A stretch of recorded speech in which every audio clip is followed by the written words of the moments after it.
Minha mãe me levou ao aeroporto com as janelas do carro abertas. Fazia 24 graus em Phoenix, o céu de um azul perfeito e sem nuvens. Eu estava com minha blusa preferida, sem mangas, de renda branca com ilhoses. Eu a vesti como um gesto de despedida. Minha bagagem de mão era uma parca. Na Península Olympic, do noroeste do estado de Washington, há uma cidadezinha chamada Forks, quase constantemente debaixo de uma cobertura de nuvens. Chove mais nessa cidade insignificante do que em qualquer outro lugar dos Estados Unidos. Foi desse lugar e de suas sombras melancólicas e onipresentes que minha mãe fugiu comigo quando eu tinha apenas alguns meses de idade. Nessa cidade, eu fui obrigada a passar um mês a cada verão até ter 14 anos. Foi então que finalmente bati o pé. Nos últimos 3 verões, meu pai, Charlie, passou 2 semanas de férias comigo na Califórnia. Era em Forks que agora eu me exilava. Uma atitude que assumi com muito pavor. Eu detestava Forks. Eu adorava Phoenix. Adorava o sol e o calor intenso. Adorava a cidade vigorosa e esparramada. Bella, disse minha mãe pela 100ª vez antes de eu entrar no avião, você não precisa fazer isso. Minha mãe é parecida comigo, a não ser pelo cabelo curto e as rugas de expressão. Senti um espasmo de pânico ao fitar seus olhos arregalados e infantis.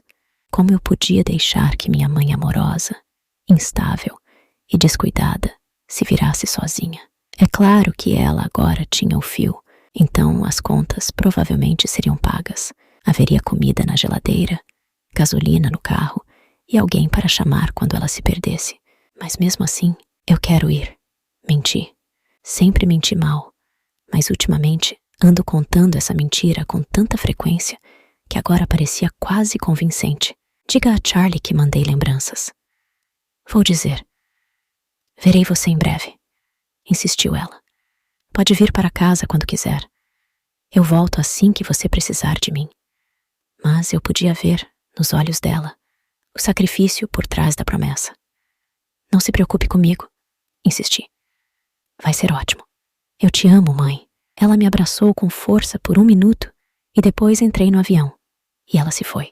De Phoenix a Seattle são 4 horas de voo. Outra hora em um pequeno avião até Port Angeles. Depois 1 hora de carro até Forks. Voar não me incomodava. A hora no carro com Charlie, porém, era meio preocupante. Charlie foi realmente gentil com tudo aquilo.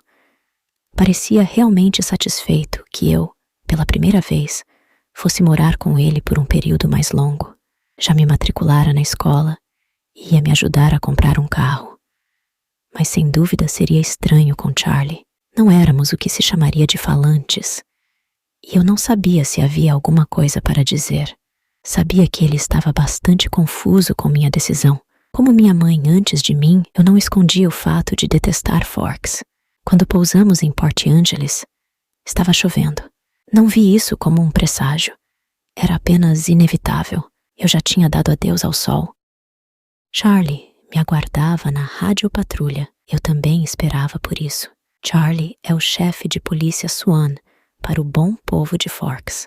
Minha principal motivação por trás da compra de um carro, apesar da verba escassa, era que me recusava a circular pela cidade em um carro com luzes vermelhas e azuis no teto.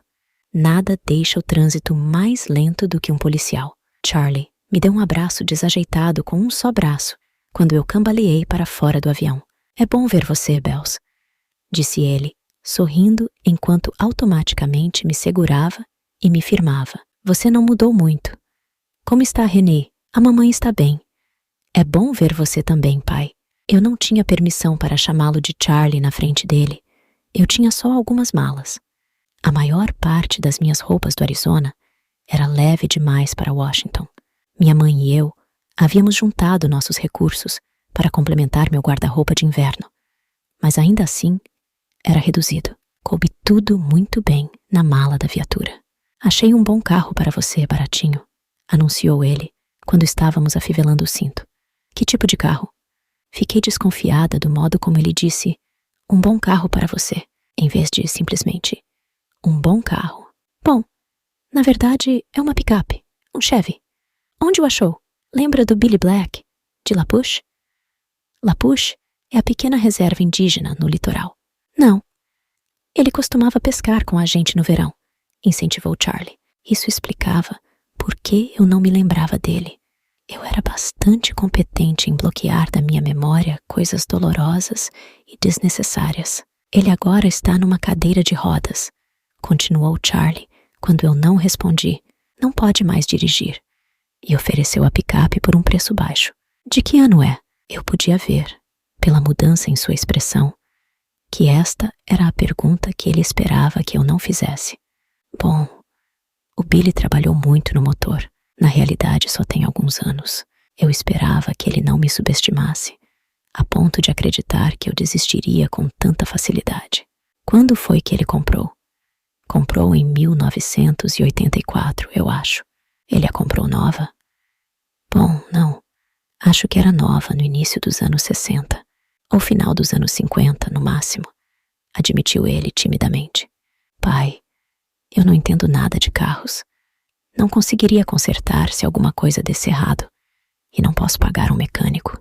Na verdade, Bella, o troço funciona muito bem. Não fazem mais carros assim. O troço, pensei comigo mesma, era possível. Como apelido, na melhor das hipóteses. É barata mesmo? Afinal, essa era a parte em que eu não poderia contemporizar. Bom, querida, já está quase comprado para você. Como um presente de boas-vindas. Charlie me olhou de lado com uma expressão esperançosa. Caramba, de graça. Não precisava fazer isso, pai. Eu mesma ia comprar um carro. Quero que seja feliz aqui. Ele estava olhando para a estrada à frente ao dizer isso. Charlie não ficava à vontade quando se tratava de externar as emoções em voz alta. Herdei isso dele. Então fiquei olhando para a frente quando respondi. Foi muito gentil de sua parte, pai. Eu agradeço muito. Não era necessário acrescentar que, para mim, era impossível ser feliz em Forks. Ele não precisava sofrer junto comigo. E a picape dada não se olham os dentes, nem o motor. Não foi nada, murmurou ele, constrangido com minha gratidão. Trocamos mais alguns comentários sobre o clima, que estava úmido, e a maior parte da conversa não passou disso. Ficamos olhando pela janela em silêncio. Era lindo, é claro. Eu não podia negar isso. Tudo era verde. As árvores, os troncos cobertos de musgo, os galhos que pendiam das copas, a terra coberta de samambaias. Até o ar filtrava o verde das folhas. Era verde demais, um planeta alienígena. Por fim, chegamos à casa de Charlie. Ele ainda morava na casinha de 2 quartos que comprara com minha mãe nos primeiros tempos de seu casamento. Aqueles foram os únicos tempos que o casamento teve, os primeiros. Ali, estacionada na rua na frente da casa que nunca mudava, estava minha nova, nova para mim, picape. Era de um vermelho desbotado, com paralamas grandes e arredondados e uma cabine bulbosa. Para minha grande surpresa, eu adorei. Não sabia se ia funcionar, mas podia me ver nela. Além disso, era um daqueles negócios sólidos que não quebram nunca, do tipo que se vê na cena de um acidente, a pintura sem um arranhão, cercado pelas peças do carro importado que foi destruído. Caramba, pai, adorei! Obrigada! Agora meu pavoroso dia de amanhã seria bem menos terrível. Não teria que decidir entre andar 3 quilômetros na chuva até a escola e aceitar uma carona na rádio-patrulha do chefe. Que bom que você gostou, disse Charlie rudemente, de novo sem graça. Apenas uma viagem foi necessária para levar minhas coisas para cima. Fiquei com o quarto do lado oeste, que dava para o jardim da frente. O quarto era familiar, me pertencia desde que nasci. O piso de madeira, as paredes azul claras, o teto pontiagudo, as cortinas de renda amarelas na janela. Tudo isso fazia parte da minha infância. As únicas mudanças que Charlie fizera foram trocar o berço por uma cama e acrescentar uma escrivaninha à medida que eu crescia.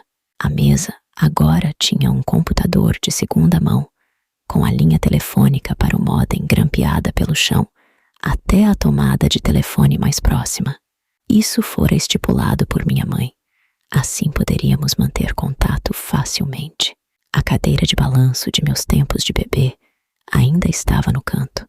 Só havia um banheiro pequeno no segundo andar, que eu teria que dividir com Charlie. Estava tentando não pensar muito nisso. Uma das melhores coisas em Charlie é que ele não fica rondando a gente. Deixou-me sozinha para desfazer as malas e me acomodar. Uma proeza que teria sido completamente impossível para minha mãe. Era legal ficar sozinha, sem ter que sorrir e parecer satisfeita. Um alívio olhar desanimadamente pela janela para a chuva, entristecendo tudo e deixar algumas lágrimas escaparem. Eu não estava com vontade de ter um acesso de choro. Ia economizar para a hora de dormir, quando teria que pensar na manhã seguinte.